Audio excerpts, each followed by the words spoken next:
আসসালামু আলাইকুম প্রিয় দর্শক, আশা করছি সবাই ভালো আছেন। দেশ ও দেশের বাইরে যে যেখান থেকে আমার ভিডিওটি দেখছেন সবাইকে অসংখ্য ধন্যবাদ। আশা করছি পুরো ভিডিওটির সাথেই থাকবেন।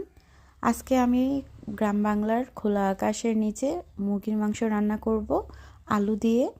চলুন তাহলে দেখে নেন আমি কিভাবে এই রান্নাটা করে নিয়েছি। প্রথমে চুলায় একটা কড়াই বসিয়ে তেল দিয়ে তেলটা গরম করে তারপর আমি মুরগির মাংসগুলো ভেজে নিচ্ছি। আর ভাজা ভাজা মুরগির মাংস রান্না করলে আলু দিয়ে এটা দুর্দান্ত টেস্ট হয়। আর যে খাবে সে আপনার ভক্ত হয়ে যাবে, এতটা টেস্ট আপনাকে খুঁজবে, এত পরিমাণে টেস্ট হয়। এভাবে করে রান্না করে দেখতে পারেন।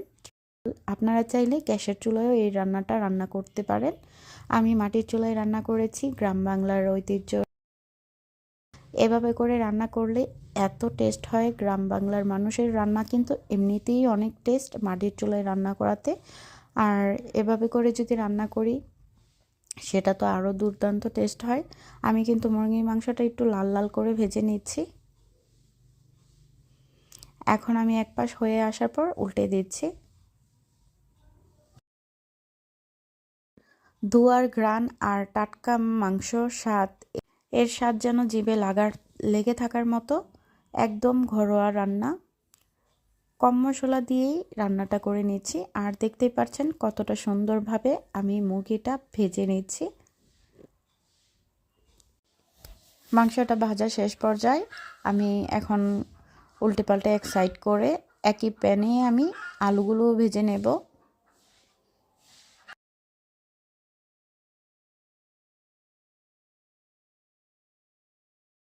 আলুগুলো ভেজে নামিয়ে নেব।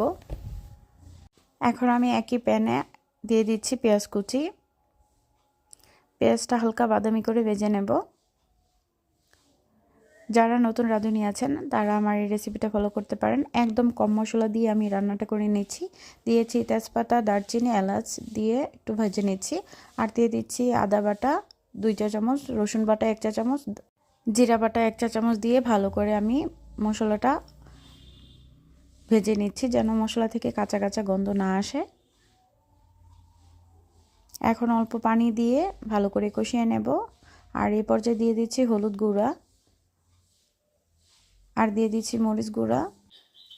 যেহেতু আলু আর মুরগি দিয়ে আমি রান্না করছি একটু ঝোল ঝোল, তাই একটু ঝাল ঝালটা বেশি রাখবো। আর পরিমাণ মতো আমি লবণ দিয়ে ভালো করে কষিয়ে নিচ্ছি।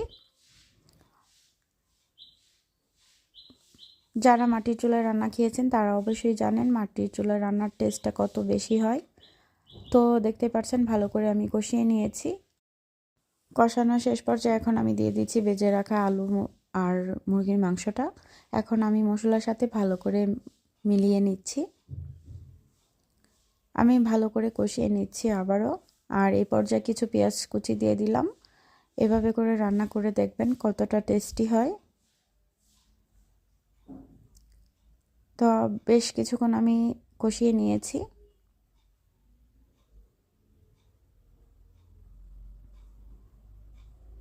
চুলার জালটা মিডিয়াম আঁচে রেখে আমি রান্নাটা করছি।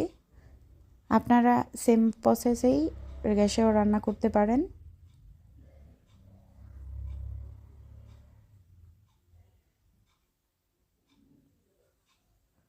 একটু পর পর নেড়ে চেড়ে দিচ্ছি। আর এই পর্যায়ে দিয়ে দিচ্ছি পরিমাণ মতো পানি।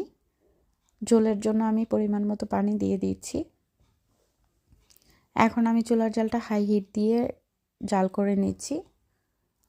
আপনারা যেরকম ঝোল খেতে পছন্দ করেন ওই অনুযায়ী পানি দিয়ে দিবেন।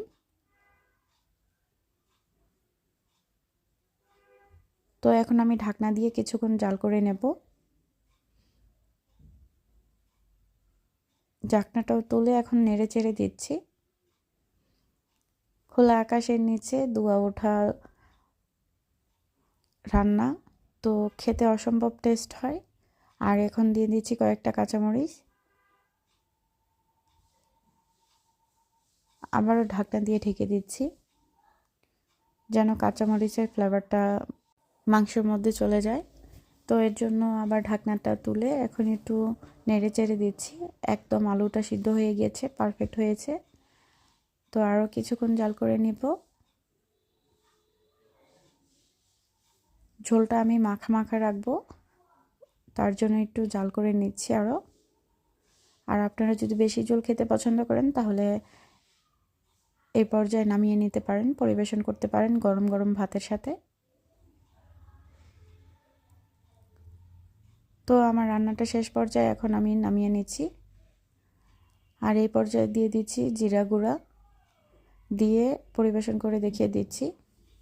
আমার এই মাটির চুলায় মুরগি রান্নার রেসিপি আপনাদের কাছে কেমন লেগেছে অবশ্যই কমেন্টে জানিয়ে যাবেন। আজকে এই পর্যন্ত, সবাই ভালো থাকবেন, সুস্থ থাকবেন, আল্লাহ হাফেজ।